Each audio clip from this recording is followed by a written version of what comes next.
மகளின் கஷ்டங்கள். ஊரோட எல்லையில ஒரு சின்ன குடிசையில துணிக்குருவி அவளுடைய பொண்ணான புஜ்ஜி குருவி கூட வாழ்ந்துகிட்டு இருந்தா. துணிக்குருவியோட புருஷன் குடும்ப பொறுப்பை ஏத்துக்க முடியாம புஜ்ஜி பிறந்த சில நாட்கள்லயே அவங்கள விட்டுட்டு போயிட்டான். அன்னையில இருந்த குடும்ப பொறுப்பு எல்லாத்தையுமே துணிதான் தனியாளா சமாளிச்சுக்கிட்டு இருந்தா. துணிக்குருவி அதே ஊர்ல இருக்கிற ஒரு ஹோட்டல்ல வேலை பார்த்துக்கிட்டு இருந்தா. காலையிலேயே 5 மணிக்கே போய் டீ டம்ளர் கழுவுறது, வரவங்களுக்கு டிஃபன் கொடுக்கறது, டேபிள் துடைக்கிறது, இப்படி ராத்திரி வரைக்கும் கஷ்டப்பட்டு உழைச்சிக்கிட்டு இருந்தா. அதுக்கு அவங்க முதலாளி கொடுக்கற கூலி ரொம்பவும் கம்மி தான். துணி புஜ்ஜி 2 பேரோட சாப்பாட்டு செலவுக்கு தான் அது போதுமானதா இருந்துச்சு. ஆனாலும் துணியோட முகத்துல எப்பவுமே சிரிப்பு தான் இருந்துச்சு. ஹோட்டலுக்கு வர கஸ்டமர்ஸ் கிட்ட துணி எப்பவுமே நல்லபடியா தான் பேசி பழகுவா. ஒரு நாள் மகிக்கழகு ஹோட்டல்ல டீ குடிச்சுக்கிட்டு இருக்கும்போது, துணி இன்னைக்கு டீ ரொம்ப நல்லா இருக்கு, உன்னோட கையால கொண்டு வந்து கொடுத்தல, அதனாலதான் இவ்வளவு நல்லா இருக்கு போல, இந்தா இத டிப்ஸா வச்சுக்கோ. அப்போ துணிக்குருவி மகிய பார்த்து சிரிச்சுக்கிட்டே, வேணாங்கம்மா, இந்த பணத்தை நீங்களே வச்சுக்கோங்க, நான் உங்களுக்கு டீ குடிக்கிறதுக்கு முதலாளி எனக்கு சம்பளம் கொடுக்கறாரு, அப்புறம் இந்த டிப்ஸ் எதுக்கு, நாளைக்கு உங்களுக்கு டீ குடிக்க இது தேவைப்படும்ல. உண்மையிலேயே சுயகௌரவம் இருக்கிறவ துணி, நீ இந்த காலத்துல உன்ன மாதிரி ஆட்களை பாக்குறது அரிதுதான். துணிக்கு கஷ்டப்பட்டு உழைக்கிறது தான் பிடிக்கும், யாருக்கிட்டயும் சும்மா பணம் வாங்குறது பிடிக்காது. ஆனா அவ தலையெழுத்து வேற மாதிரி இருந்துச்சு. ஒரு நாள் காலையிலேயே துணி எப்பவும் போலவே ஹோட்டலுக்கு போனப்போ அங்க ஹோட்டல் மூடி இருந்துச்சு, பூட்டும் போட்டு இருந்துச்சு, யாருமே இல்ல. துணிக்கு ஒண்ணுமே புரியல. அப்போ பக்கத்துல இருந்த ஒரு புறா கிட்ட போய், எங்க ஹோட்டல் ஏன் திறக்கல, எங்க முதலாளியும் வரலையா? ஓ, உங்க முதலாளி உங்ககிட்ட சொல்லலையா துணி? முதலாளிக்கு பட்டணத்துல ஏதோ அவசர வேலை இருக்கா, ஒரு வாரத்துக்கு வரமாட்டாரு, அதனால கடையும் ஒரு வாரத்துக்கு இல்ல. அத கேட்ட உடனே பாவம் துணிக்கு என்ன சொல்றதுன்னே தெரியல. ஒரு நிமிஷம் அவ இதயமே நின்னு போச்சு. ஒரு நாள் கூலி பணம் இல்லனாலும் சாப்பிட முடியாதே அப்படின்னு சொல்லி துணி ரொம்பவும் கவலையா, ஐயோ கடவுளே, ஏன் எனக்கு இந்த சோதனை, ஒரு நாள் நான் சம்பாதிக்கலனாலும் என் பொண்ணு புஜ்ஜிக்கு சாப்பாடு போட முடியாத சூழ்நிலை என் சூழ்நிலை. நான் பசியோட இருந்தாலும் சரி, ஆனா ஒரு வாரம் வரைக்கும் என் பொண்ணு புஜ்ஜிய நான் எப்படி பட்னியா போட்டு வைப்பேன்? ஏன் என்னை இப்படி சோதிக்கிற? முதலையே புருஷன் என்னை விட்டுட்டு போயிட்டான், இப்ப என் வேலையும் போச்சுன்னா நான் என்னதான் பண்றது? துணி அன்னைக்கு நாள் பூரா வேலை தேடிக்கிட்டே இருந்தா. ஆனா யாருமே அவளுக்கு வேலை கொடுக்கல. அப்போ துணி சோட்டுக்கிளியோட கடைக்கிட்ட போய், சோட்டு அக்கா, என் ஹோட்டல் மூடி இருக்காங்க, இன்னைக்கு உங்க கடையில ஏதாவது வேலை இருந்தா கொடுங்களேன், பொருளெல்லாம் அடுக்கி வைக்கிறேன், எல்லாத்தையும் தொடச்சு வைக்கிறேன். ஐயோ துணி, என் கடை ரொம்ப சின்னது, இதுல எனக்கே சரியா வேலை இல்ல, உனக்கு என்னால எப்படி வேலை கொடுக்க முடியும் சொல்லு, நீ வேற எங்கேயாச்சும் பாத்துக்கோ. துணி எல்லார்கிட்டயும் கேட்டா, ஆனா யாருக்குமே வேலை கொடுக்கற மனசும் இல்ல. ராத்திரி நேரமும் ஆயிடுச்சு. வேலையும் செய்யாம கையில பணமும் இல்லாம கவலையோட துணிக்குருவி வீட்டுக்கு திரும்பி வந்தா. அப்போ அம்மாவுக்காக வெளியிலேயே புஜ்ஜி குருவி உட்காந்து காத்துக்கிட்டு இருந்தா. அம்மா வந்ததும் வேகமா போய் அம்மாவை கட்டி பிடிச்சுக்கிட்டா. அம்மா வந்துட்டியா? நீ எப்ப வருவேன்னு காத்துக்கிட்டு இருந்த, மதியம் கூட சாப்பிட வீட்டுல சாப்பாடு இல்லல்ல, அதான் எனக்கு பசி ரொம்ப அதிகமா இருக்கு, இன்னைக்கு எனக்கு என்ன சமைச்சு கொடுக்க போற, சூடா செஞ்சு கொடு. அப்படி புஜ்ஜி அப்பாவித்தனமா கேட்டதை பார்த்து துணிக்கு மனசெல்லாம் வலிக்க ஆரம்பிச்சது. பொண்ணு கேட்டு சாப்பாடு செஞ்சு கொடுக்க வீட்டுல ஒரு பிடி அரிசி கூட இல்ல. ஆனா அதை சொல்லி புஜ்ஜிய கஷ்டப்படுத்த அவளுக்கு விருப்பம் இல்ல. துணி கண்ணீரை தொடச்சுக்கிட்டு முகத்துல சிரிப்பு வச்சுக்கிட்டு, சரி புஜ்ஜி, அம்மா சமைச்சு கொடுக்கறேன், நீ கொஞ்ச நேரம் போய் வெளியில விளையாடு, நான் அதுக்குள்ள சூடா சமைச்சு உன்னை கூப்பிடுறேன், நீயும் வந்து நல்லா சுட சுட சாப்பிடு. துணி சமையலறைக்குள்ள போனா. அங்க இருக்கிற டப்பா எல்லாமே காலியா இருந்துச்சு. துணி அடுப்ப பத்த வச்சு அது மேல ஒரு பாத்திரத்தை வச்சு அதுல தண்ணிய ஊத்தி கரண்டிய போட்டு தண்ணிய கலக்கிக்கிட்டு இருந்தா. அப்ப வெளியில இருக்கிறவங்களுக்கு துணி ஏதோ சமைக்கிற மாதிரி தானே இருக்கும்.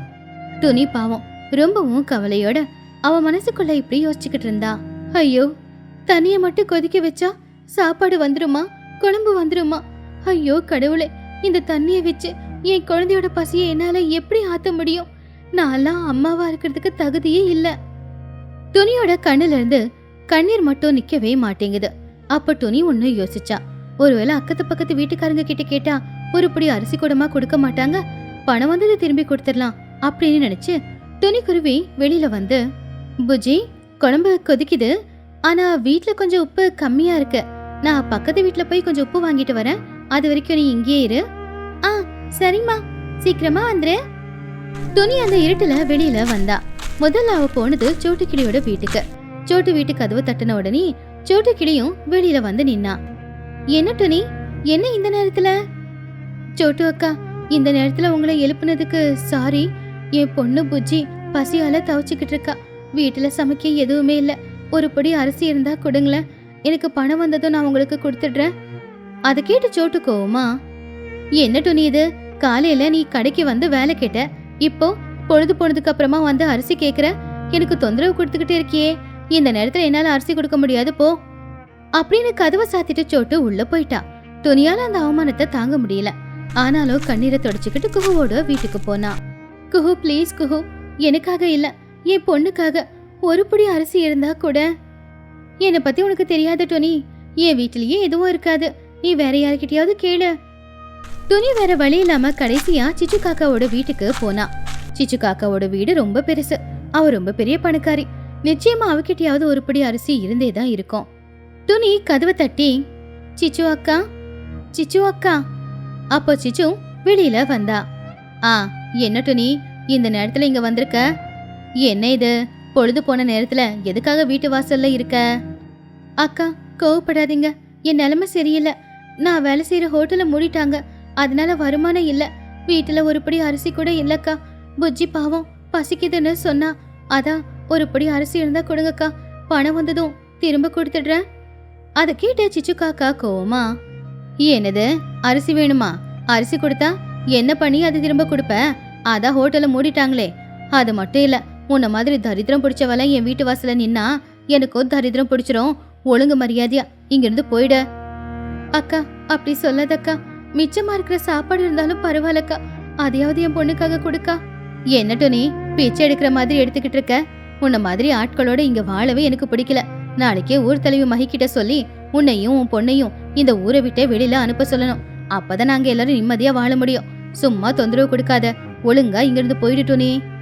பாவம் டோனி பயந்து போய், ஐயோ அக்கா, அதை மட்டும் செஞ்சிடாதீங்க, உன் காலில் வேணாலும் விழற.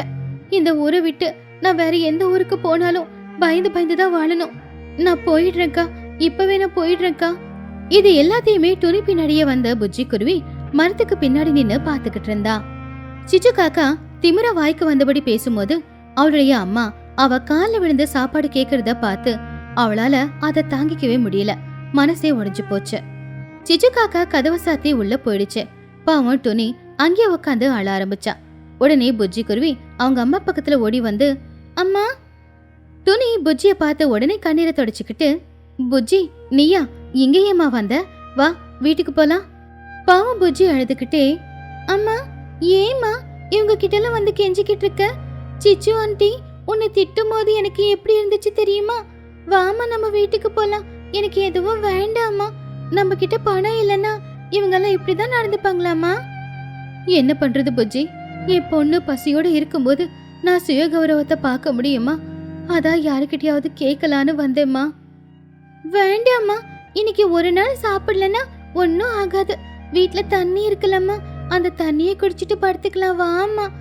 எனக்காக நீ மத்தவங்க காலில் விழுறது எனக்கு பிடிக்கலம்மா. துணி அவளுடைய பொண்ணு புஜ்ஜிய கட்டி பிடிச்சுக்கிட்டு, ஐயோ கடவுளே, என் பொண்ணுக்கு இந்த வயசுலயே எவ்வளவு கஷ்டம் வந்திருக்கு. ரெண்டு பேருமே அங்கிருந்து வீட்டுக்கு போய் சுட வச்ச தண்ணியை குடிச்சிட்டு பசி தீந்துச்சு அப்படின்னு நாடகமாடி படுத்தாங்க. ஆனா அவங்களுக்கு தூக்கம் வரவே இல்ல. ஆனா புஜ்ஜி அன்னைக்கு ராத்திரி ஒரு முடிவுக்கு வந்தா. எங்க அம்மா இனிமே யார்கிட்டயுமே கை நீட்டவே கூடாது, இதுக்கு நான் ஏதாவது பண்ணியே ஆகணும். அடுத்த நாள் காலையில துணி எழுந்திருக்கிறதுக்கு முன்னாடியே புஜ்ஜி எழுந்திருச்சிருந்தா. அவ உடனே சந்தைக்கு போய் அங்க மூட்டை தூக்குற ஆட்கள் கிட்ட அவளுக்கு மூட்டை தூக்குற வேலை இருக்கா அப்படின்னு கேட்டுக்கிட்டு இருந்தா. அங்கிள் ஏதாவது வேலை இருந்தா கொடுக்குறீங்களா? நான் கிளீன் பண்ணுவேன், மூட்டையை தூக்குவேன். உன்னால எப்படிமா மூட்டையெல்லாம் தூக்க முடியும்? சின்ன பொண்ணு, நீ போய் விளையாடு. எல்லாரும் புஜ்ஜியை பார்த்து சின்ன பொண்ணுன்னு வேலை கொடுக்கவே இல்ல. புஜ்ஜி கவலையோட அங்க இருக்கிற ஒரு பெஞ்சில உட்காந்துக்கிட்டு இருந்தப்போ அப்பதான் லூசிபுரா ஒரு புது கார்ல அங்க வந்து இறங்குனா. அவன் அவனுடைய ரைஸ் மில்ல வேலை செய்யற வேலைக்காரங்களுக்கு ஏதோ வேலை சொல்லிக்கிட்டு இருந்தான். இன்னைக்கு இந்த மூட்டையெல்லாம் நம்ம ரைஸ் மில்லுக்கு போயிடும், சீக்கிரமா கொண்டு போய் வைங்க. அப்போ புஜ்ஜி தைரியமா லூசிபுரா பக்கத்துல போய் நின்னு, வணக்கம் அங்கிள், என்னோட பேரு புஜ்ஜி, நான் துணிக்குருவியோட பொண்ணு. அப்ப லூசி சிரிச்சுக்கிட்டே, ஓ துணியோட பொண்ணா, என்னம்மா இங்க சாக்லேட் ஏதாவது வேணுமா? இல்ல அங்கிள், எனக்கு வேலை வேணும். லூசிபுர ஆச்சரியமா, வேலையா? இந்த வயசுல வேலை எதுக்கு புஜ்ஜி? ஸ்கூல் இல்லையா? அப்போ புஜ்ஜி அழுதுகிட்டே, எங்க அம்மா வேலை செய்யற ஹோட்டல மூடிட்டாங்க. நேத்து ராத்திரி எங்களுக்கு சாப்பிடறதுக்கு சாப்பாடே இல்ல அங்கிள். அம்மா எனக்காக எல்லாரும் வீட்டுக்கு போய் சாப்பாடு கேட்டாங்க. எல்லாருமே எங்க அம்மாவை ரொம்ப அவமானப்படுத்திட்டாங்க. சிச்சு அத்தை எங்க அம்மாவை ஊரை விட்டு விரட்டிடுவேன்னு மிரட்டினாங்க. எனக்கு ரொம்ப கஷ்டமா இருக்கு. எங்க அம்மாவுக்கு நான் ஏதாவது உதவி செய்யணும் அங்கிள். நான் சின்ன பொண்ணா இருக்கலாம், ஆனா எங்க அம்மா மேல எனக்கு பாசம் அதிகம். எங்க அம்மா கஷ்டப்படுறத பார்க்க முடியல. அதனாலதான் ஏதாவது வேலை இருந்தா கொஞ்சம் போட்டு கொடுங்க அங்கிள். புஜ்ஜி சொன்னதை கேட்டு லூசிபுராவோட மனசு ரொம்பவும் கஷ்டப்பட்டுச்சு. இவ்வளவு சின்ன குழந்தை தான் அம்மா மேல எவ்வளவு பாசம் வச்சிருக்கா அப்படிங்கறது நினைச்சு அவன் ஆச்சரியப்பட்டான். சிச்சு சொன்னதை நினைச்சு பார்த்து அவனுக்கு கோவம் வந்துச்சு. நீ ரொம்ப நல்ல பொண்ணு புஜ்ஜி. உன்ன மாதிரி பொண்ணு கிடைக்க உங்க அம்மா அதிர்ஷ்டம் தான் பண்ணிருக்கணும். நீ ஒன்னும் கவலைப்படாத. உனக்கு நான் வேலை கொடுக்கறேன். உனக்கு மட்டும் இல்ல, உங்க அம்மாவுக்கும் வேலை கொடுக்கறேன், சரியா? அப்போ புஜ்ஜி ரொம்ப சந்தோஷமா, உண்மையாவா அங்கிள்? எங்க அம்மாவுக்கும் வேலை கொடுக்கறீங்களா? ஆமா ஆமா, என்னோட ரைஸ் மில்ல மேனேஜர் வேலை இருக்கு. உங்க அம்மாவோட நேர்மையை பத்தி எனக்கு தெரியும். அவங்க அங்க வேலை பார்க்கட்டும். நீயும் ஸ்கூலுக்கு போயிட்டு சாயந்தரம் வந்ததுக்கு அப்புறமா நீயும் வந்து வேலையை பாரு. 2 பேருக்கும் நல்ல சம்பளம் போட்டு கொடுக்கறேன். அதை கேட்டு புஜ்ஜி ரொம்பவும் சந்தோஷப்பட்டா. வேகமா வீட்டுக்கு ஓடி போய் துணி கிட்ட விஷயத்த சொன்னா. உடனே துணி லூசிபுராவோட ரைஸ் மில்க்கு வந்து விஷயத்த கேட்டா. லூசி, நீங்க எங்களுக்கு தெய்வம் மாதிரி. எனக்கு வேலை போட்டு தரேன்னு சொன்னீங்களாமே. நான் தெய்வம் இல்லம்மா, உன் பொண்ணு புஜ்ஜி தான் உனக்கு தெய்வம் கொடுத்த வரோம். அவதான் உனக்காக கேட்டா. அதான் உனக்கு நான் மேனேஜர் போஸ்ட் கொடுக்கறேன், சரியா? அன்னையில இருந்து துணி குருவி லூசிபுராவோட ரைஸ் மில்ல கணக்கு வழக்கு பார்த்துக்கிட்டு மேனேஜர் வேலையை நல்லபடியா செஞ்சுக்கிட்டு இருந்தா. புஜ்ஜியும் வீட்டுக்கு வந்து லூசிபுராவோட வீட்டுல வேலை செஞ்சுக்கிட்டு இருந்தா. 2 பேரும் கஷ்டப்பட்டு உழைச்சு கை நிறைய பணமும் சம்பாதிச்சுக்கிட்டு இருந்தாங்க. இந்த விஷயம் சிச்சு காக்காவுக்கு தெரிய வந்தப்போ சிச்சு ரொம்ப ஆச்சரியப்பட்டா. துணி சிச்சுவை என்னைக்குமே எதுவுமே சொன்னதே இல்ல. ஆனா அவளுடைய இந்த வெற்றி மூலமா அவளுக்கு பதில் கொடுத்தா. துணி அவளுடைய குடிசைய பண செலவு பண்ணி சரி பண்ணிக்கிட்டா. இப்ப அவங்க வீட்டுல அவங்க 2 பேருமே சுட சுட சாப்பாடு சமைச்சு சாப்பிட்டுக்கிட்டு இருந்தாங்க. அன்னைக்கு ராத்திரி நேரம் ஊர்ல இருக்கிற எல்லாருமே அமைதியா இருக்கிற நேரத்துல துணி லூசிபுரா 2 பேருமே ஏதோ கவலையோட பேசிக்கிட்டு இருந்தாங்க. அந்த நேரத்துல தான் அவங்க பார்வை பக்கத்துல இருந்த சிச்சு காக்காவோட பங்களா மேல போச்சு. துணி, அங்க பாரு, இந்த நடுராத்திரியில அந்த சிச்சு எங்க போறா? கையில கூல்ட்ரிங்க்ஸ் பாக்ஸ் வர வச்சிருக்கா. ஆமா லூசி, எனக்கும் அவன் மேல ஏதோ சந்தேகம் தான். வர வர அவளுடைய நடவடிக்கை சுத்தமா சரியில்லை. ஏதோ தப்பு நடக்க போகுதுன்னு தோணுது. வா, அவ பின்னாடியே போய் என்னன்னு பாக்கலாம். அப்படி துணி லூசி 2 பேரும் யாருக்கும் தெரியாம சிச்சு காக்கா பின்னாடியே போனாங்க. இவங்க 2 பேருக்கும் சிச்சு காக்கா மேல என்ன சந்தேகம், எதுக்காக அவளை ஃபாலோ பண்ணிக்கிட்டு போறாங்க அப்படின்னு தெரிஞ்சுக்கணும்னா நாம கதைக்குள்ள போகணும். சில வாரத்துக்கு முன்னாடி ஒரு பெரிய குடும்பத்தை சேர்ந்த மகிக்கழுகு, நல்லா படிச்சவ. அவளும் துணிக்குருவியும் நல்ல தோழிகளா இருந்தாங்க. படிப்பு முடிச்சதுக்கு அப்புறமா மகிக்கழுகுக்கு அவங்க ஊரு பஞ்சாயத்துல வேலையும் கிடைச்சது. இந்த விஷயம் ஊர் முழுக்க தெரிய வந்துச்சு. அன்னைக்கு ராத்திரி சிச்சு காக்கா நல்ல சூடான ஃபிஷ் ஃப்ரையும் அப்படியே கூல்ட்ரிங்க்ஸ் பாட்டிலையும் எடுத்துக்கிட்டு நேரா மகிக்கழுகோட வீட்டுக்கு போச்சு. மஹி, கங்க்ராட்ஸ், நம்ம ஊரு பஞ்சாயத்துல உனக்கு பெரிய வேலை கிடைச்சிருக்காமே, எனக்கு ரொம்ப சந்தோஷம். அதை கேட்டு மகிக்கழுகு, ஓ தேங்க்யூ சிச்சு, வா வா வந்து உக்காரு. அப்போ சிச்சு காக்கா, என்ன உக்காந்துக்கிட்டு, 2 பேரும் ஜாலியா இருக்கிறதுக்காக தானே நான் வந்திருக்கேன். இந்தா உனக்காக ஃபிஷ் ஃப்ரையும் எடுத்துட்டு வந்திருக்கேன். சின்னதா ஒரு பார்ட்டி பண்ணலாம். அப்படி அவங்க 2 பேரும் ஒரு டேபிள்ல உட்காந்துக்கிட்டு அந்த ஃபிஷ் ஃப்ரையை சாப்பிட்டுக்கிட்டு கூல்ட்ரிங்க்ஸும் குடிச்சுக்கிட்டு இருந்தாங்க. பழைய கதையெல்லாம் பேசிக்கிட்டு இருந்தாங்க. இப்பதான் சிச்சு காக்கா வந்த விஷயத்தையே ஆரம்பிச்சுது. மஹி, உனக்கு நம்ம ஊர் பஞ்சாயத்துல வேலை கிடைச்சிருக்குல, எனக்கு நீ ஒரு உதவி செய்யறியா? என்ன சிச்சோ, எதுவா இருந்தாலும் சொல்லு, முடிஞ்சா அதை செய்யறேன். மஹி, எனக்கு நிறைய வயல் இருக்கு, ஆனா அதெல்லாம் ஊருக்கு பின்னாடி இருக்கு. இன்னும் கொஞ்ச நாள்ல நம்ம ஊருக்கு ஒரு பெரிய ரோடு வரப்போகுது. அந்த ரோடு வந்தா இங்க பெரிய பெரிய பில்டிங் எல்லாம் வந்துடும். அப்போ இங்க இருக்கிற இடத்துக்கெல்லாம் வேலை ரொம்ப அதிகமாகும்ல. ஆமா, அது நல்ல விஷயம் தானே. நான் என்ன பண்ணணும்? வர வர என்கிட்ட இருக்கிற வயல்ல கொஞ்சம் வயலை உனக்கு எழுதி வைக்கிறேன். நீ என்ன பண்ணணும்னா, இந்த ரோட்டோரமா இருக்கிற வயல் எல்லாமே அவங்களுக்கு எல்லாம் கவர்மெண்ட் முதல்ல இலவசமா கொடுத்தது. இப்போ கவர்மெண்ட் அது எல்லாத்தையும் திருப்பி கேக்குது அப்படின்னு அந்த இடத்துக்கு சொந்தக்காரங்களுக்கு நீ சொல்லணும். அவங்க கிட்ட இருந்து அந்த சொத்துக்கான பத்திரத்தை வாங்கி அந்த சொத்தை என் பேர்ல எழுதி வைக்கணும். அங்க இருக்கிற வயலெல்லாம் என் பேர்ல எழுதி வச்சிட்டேனா அதை வித்து வர பணத்துல உனக்கும் கொஞ்சம் பணத்தை நான் கொடுக்கறேன், சரியா? மகிக்கழகு அதை கேட்டு ஆழமா யோசிக்க ஆரம்பிச்சுது. இது பெரிய மோசடி அப்படின்னு தெரிஞ்சாலும் பணம் வயல் அப்படிங்கிற ஆசை அவளுக்கு வந்துச்சு. சீச்சோ, நான் நாளைக்கு தான் வேலைக்கே போக போறேன், அதனால உடனே எதுவும் செய்ய வேணாம். ஒரு 2-3 நாள் போகட்டும், அதுக்கப்புறமா நீ சொன்னதை நான் செய்யறேன். சீச்சோ சந்தோஷமா, அது மஹி அப்படின்னா சரி, நான் சொன்னது எதுவும் மறந்துடாத அப்படின்னு சிச்சு அங்கிருந்து போயிடுச்சு. அடுத்த நாள் காலையில துணி அவளுடைய மாட்டை கூட்டிக்கிட்டு வயலுக்கு போனா. புல்லு நிறைய இருக்கிற இடத்துல மாட்டை கட்டி போட்டுட்டு அவ வயலுக்கு தண்ணி பாய்ச்சிக்கிட்டு இருந்தா. சாயந்தர நேரம் மாட்டை கூட்டிக்கிட்டு வீட்டுக்கு வந்தா. துணியோட வீடு சிச்சு காக்காவோட பெரிய பங்களா வீட்டுக்கு முன்னாடி தான் இருந்துச்சு. தன்னுடைய பங்களாவுக்கு முன்னாடி அவளை சின்ன குடிசை இருக்கிறது சிச்சு காக்காவுக்கு பிடிக்கவே இல்ல. இப்படியே நாட்களும் போய்கிட்டு இருந்துச்சு. ராத்திரி நேரம் எல்லாரும் தூங்கினதுக்கு அப்புறமா சிச்சு காக்கா மறுபடியும் மகிக்கழக பாக்குறதுக்காக போச்சு. அட, என்ன சிச்சு மறுபடியும் வந்திருக்க? இன்னைக்கு நான் ஜூஸ் குடிக்க மாட்டேன், கொஞ்சம் குளிரா இருக்குல்ல? அப்போ சிச்சு காக்கா, சரி சரி குடிக்க வேணாம், ஆனா நான் சொன்ன வேலைய நாளைக்கு நீ ஆரம்பிச்சிடுவல்ல? சிச்சோ, உன்னை சில நாள் அமைதியா இருக்க சொன்னல, இன்னும் ஆபீஸ்ல வேலை எதுவுமே நான் சரியா புரிஞ்சுக்கல. சிச்சோ கோமா, நீ தானே 3 நாளுக்கு அப்புறமா பாக்கலான்னு சொன்ன. நான் ஏதோ சும்மா ஒரு பேச்சுக்கு அப்படி சொன்னேன் சிச்சோ, தயவு செஞ்சு கொஞ்ச நாள் பொறுத்துக்கோ, அப்புறமா பாக்கலாம். சிச்சு காக்கா வழி இல்லாம வீட்டுக்கு போயிடுச்சு. இப்படியே சில நாட்களும் போச்சு. மகிக்கழகு அதோட அதிகாரத்தை பயன்படுத்த ஆரம்பிச்சுது. ஒரு நாள் அசிஸ்டண்ட கூட்டிக்கிட்டு மஹி குஹுவோட வயலுக்கு போச்சு. அங்க மஹி ரொம்ப அதிகாரமா, குஹு, இந்த இடம் உனக்கு இதுக்கு முன்னாடி கவர்மெண்ட் இலவசமா கொடுத்தது இல்லையா? குஹு பயந்துகிட்டே, ஆமா மஹி, என்னாச்சு? இப்போ கவர்மெண்ட் கை மாறிடுச்சு, அவங்க இதுக்கு முன்னாடி இலவசமா கொடுத்த அந்த இடத்தையெல்லாம் திரும்ப வாங்கிக்க சொல்றாங்க. இந்த இடத்தோட பத்திரத்தை கொஞ்சம் கொண்டு வரியா? பாவா குஹு அழுதுகிட்டே, ஐயோ மஹி, ஏன் இப்படி பண்றீங்க? இந்த வயல் இல்ல அப்படின்னா அப்புறம் நாங்க நடுத்தெருவுக்கு தான் வந்தாகணும்.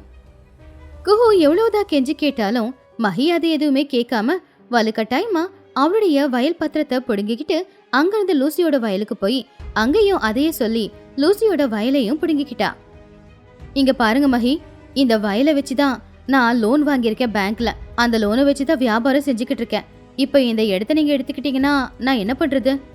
அதெல்லாம் எனக்கு தெரியாது, இது அரசாங்கத்தோட உத்தரவு அப்படின்னு சொல்லி மகிக்கழகு அந்த வயல் பத்திரத்தை எடுத்துக்கிட்டு அங்கிருந்து போயிடுச்சு.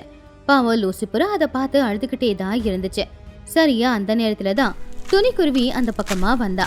லூசி கவலையோட இருக்கிறத பார்த்து அவ பக்கத்துல போய், லூசி என்னாச்சு, ஏன் அழுதுகிட்டு இருக்க? அப்ப லூசி நடந்தது எல்லாத்தையுமே சொன்னா. மஹி பண்ணது அநியாயம் அப்படின்னு துணிக்கு தெரிஞ்சாலும் அதிகாரியை எதிர்த்து நிக்க முடியாது அப்படிங்கிறதுக்காக அவ லூசிய சமாதானப்படுத்தினா. அன்னைக்கு ராத்திரி சிச்சு காக்கா மறுபடியும் கூல்ட்ரிங்க்ஸும் ஃபிஷ் ஃப்ரையும் எடுத்துக்கிட்டு மகிக்கழகோட வீட்டுக்கு போச்சு. சபாஷ் மஹி, 2 பேருக்கு கதையை முடிச்சிட்ட போல. இந்தா குஹு லூசியோட பத்திரம் இப்போ உன்னோட பேருக்கு மாத்தி எழுதிருக்கேன். சிச்சு சந்தோஷமா, ஆஹா, இந்தா நான் கொடுக்குறேன்னு சொன்ன பத்திரம். 2 பேரும் பத்திரத்தை மாத்திக்கிட்டாங்க. கூல்ட்ரிங்க்ஸை குடிச்சுக்கிட்டு சந்தோஷமா பேசிக்கிட்டு இருந்தாங்க. மஹி, எனக்கு இன்னொரு ஹெல்ப் வேணும். என்ன சிச்சோ, இப்ப யாரோட வயல் வேணும்? வயல் வேணா, என் வீட்டுக்கு முன்னாடி ஒரு சின்ன குடிசை இருக்கே, அந்த குடிசை அங்க இருந்துதான் ஆகணுமா? சிச்சோ, நீ யார் வீட்டை பத்தி சொல்ற? துணியோட வீட்டை பத்தியா? ஆமா மஹி, நாளைக்கு அவ வீட்டுக்கு போய் இந்த பக்கமா ரோடு வரப்போகுது, அதுக்கு உன் வீடு குறுக்குல இருக்கு, அதனால இதை உடைக்க போறேன்னு சொல்லி நீ உடைச்சு விட்டுரு. அதை கேட்டு மகிக்கழகு, சிச்சோ, துணி என்னுடைய பாலி ஸ்நேகிதி இல்லையா, அவ வீட்டை நான் எப்படி உடைக்கிறது? அதுக்கு சிச்சு காக்கா, அப்படின்னா உன்னால செய்ய முடியாதா? சரி விடு. அப்படி இல்ல சிச்சோ, அது ஒண்ணு தவிர்த்து வேற ஏதாவது கேள, நான் அதை செஞ்சிடுறேன். சிச்சு காக்கா ஒரு நிமிஷம் யோசிச்சு அவகிட்ட இருக்கிற பேக்ல இருந்து நிறைய பணக்கட்டை எடுத்து மஹி முன்னாடி வச்சா. அது மொத்தமும் பணம் தான். இப்பவும் செய்ய மாட்டியா மஹி? மஹி அவளை பணத்தை பார்த்த உடனேயே வாய பொழந்தா. இனி பந்தம் பாசம் நட்பு அதெல்லாம் எதுவும் வேண்டான்னு சொல்லிட்டு, ஏன் செய்ய முடியாது சிச்சோ, நாளைக்கே நீ சொன்ன வேலையை நான் செஞ்சிடுறேன் பாரு. அடுத்த நாள் காலையில மகிக்கழகு அசிஸ்டண்டோட துணி வீட்டுக்கு போச்சு. மஹி சத்தமா, வீட்டுல யாராவது இருக்கீங்களா? அப்போ துணி வெளியில வந்து, மஹி நீயா, வா, இது என் வீடுன்னு உனக்கு தெரியுமே, அப்படியே வெளியில இருந்து பேசிக்கிட்டு இருக்க? இல்ல டோனி, நான் இப்போ ஒரு அதிகாரியா வந்திருக்கேன், அதான் வெளியிலயே நின்னு கூப்பிட்டேன்.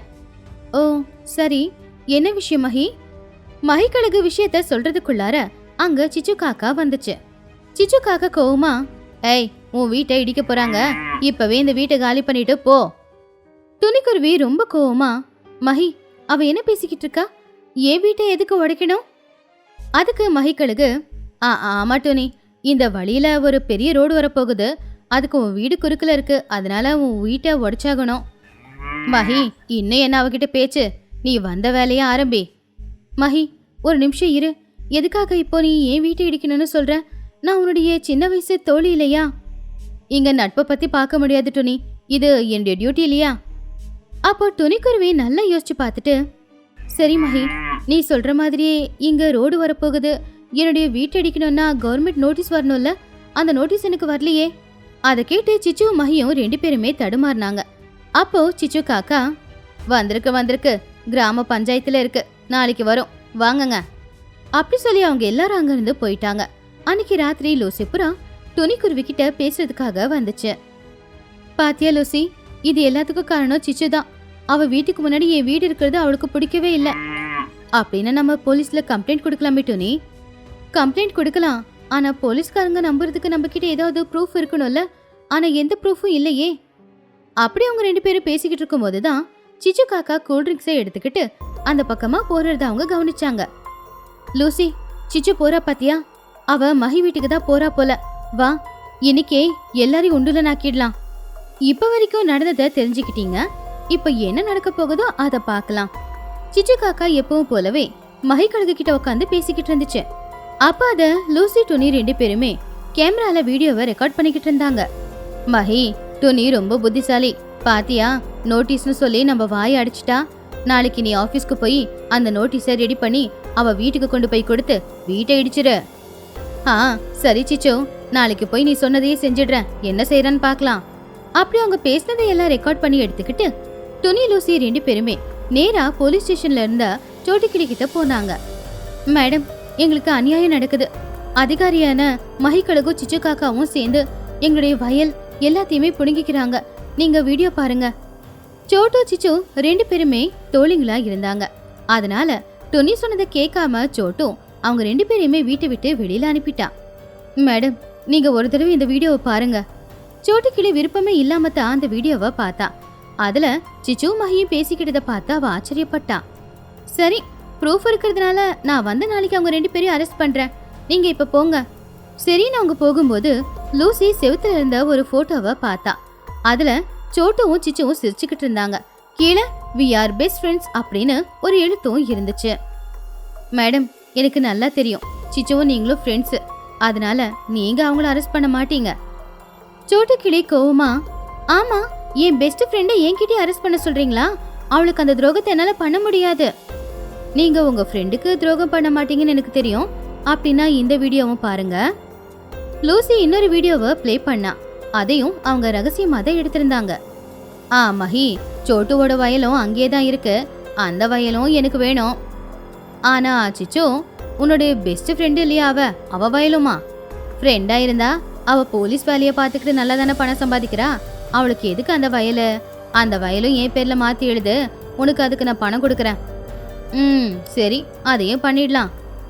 அந்த வீடியோவை பார்த்த உடனேயே சோட்டுக்கிளிக்கு கோவம் தலைக்கு ஏறிடுச்சு. அப்ப அதே கோவத்தோட சோட்டும், அடி பாவி, ஃப்ரெண்டுன்னு சொல்லி முதுகுல குத்துறியா? ஏன் வயல நீ எடுத்துக்க பாக்குறியா? நீங்க கவலைப்படாதீங்க, நாளைக்கு பஞ்சாயத்து கூட்டுங்க, ஊருக்காரங்க எல்லாரும் வரட்டும், அப்போ நீங்க பஞ்சாயத்து வைங்க, நான் வந்து அவங்கள அரெஸ்ட் பண்ணிட்டு போறேன். அடுத்த நாள் காலையில துணி, லூசி, குஹு 3 பேருமே பஞ்சாயத்தை கூட்டினாங்க. ஊருக்காரங்க எல்லாருமா சேர்ந்து போய் சிச்சு காக்காவையும் மஹியையும் அங்க கூட்டிக்கிட்டு வந்தாங்க. துணிக்குருவி வரும்போது மாட்டையும் கூடவே கூட்டிக்கிட்டு வந்தா. லூசி, குஹு 2 பேரும் சேர்ந்து அவங்க எடுத்த வீடியோவை ஊர்ல இருக்கிற எல்லாருக்கும் போட்டு காட்டினாங்க. அவங்க பண்ற அந்த அநியாயத்தை பார்த்து ஊருக்காரங்க எல்லாரும் அவங்கள வாய்க்கு வந்தபடி திட்ட ஆரம்பிச்சாங்க. அவங்க மானம் மரியாதை எல்லாம் போச்சு. துணிக்குருவி கோவமா, நீங்க வயிற்றுக்கு சோறுதான் திங்குறீங்களா, இல்ல அங்க நிக்கித அந்த மாடு போடுற சாணியை திங்குறீங்களா? கொஞ்சமாவது வெக்கா இருக்கா உங்களுக்கு? மத்தவங்க வயலைய புடுங்கிக்கிட்டு இருக்கீங்க. அப்பதான் அங்க சோட்டுக்கிளி அவருடைய போலீஸ் வண்டியில அங்க வந்தா. தன்னுடைய தோழி வந்ததை பார்த்து சிச்சு காக்காவுக்கு கொஞ்சம் தைரியம் வந்துச்சு. சோட்டோ, நல்லதா போச்சு நீ வந்துட்ட. இவங்க எல்லாரும் தேவையில்லாத பழிய எங்க மேல போட்டு எங்களை குற்றவாளிகளா மாத்திக்கிட்டு இருக்காங்க. இவங்க 2 பேரையுமே முதல்ல அரெஸ்ட் பண்ணி கூட்டிக்கிட்டு போ. சோட்டு கிளி சிச்சு காக்கா பக்கத்துல வந்து அவ போன்ல இருக்கிற 2வது வீடியோவை சிச்சுவுக்கு போட்டு காட்டினா. சி, நீ எல்லாம் ஒரு ஃப்ரெண்டா? உன் ஃப்ரெண்டோட வயலை புடுங்கலான்னு பாத்திருக்கல. இன்னும் இந்த ஊர்ல எத்தனை பேரோட வயலை நீ புடுங்கிருக்க? சோட்டு மகிய பார்த்து, உன் கையில அதிகாரத்தை கொடுத்தது ஊஜனங்களுக்கு நல்லது பண்ண, உன்ன மாதிரி கெட்டது பண்ணதுக்குல. உன்னால என்ன பண்றேன்னு பாரு அப்படின்னு சொல்லி சோட்டு அவங்க 2 பேரையும் அரெஸ்ட் பண்ணி அங்கிருந்து கூட்டிக்கிட்டு போயிட்டா. லூசி குஹு 2 பேரோட வயலும் அவங்களுக்கு திரும்ப கிடைச்சிருச்சு. டோனி அவருடைய வீட்டையும் காப்பாத்திக்கிட்டா. அப்படி எல்லாருமே சந்தோஷமா இருந்தாங்க.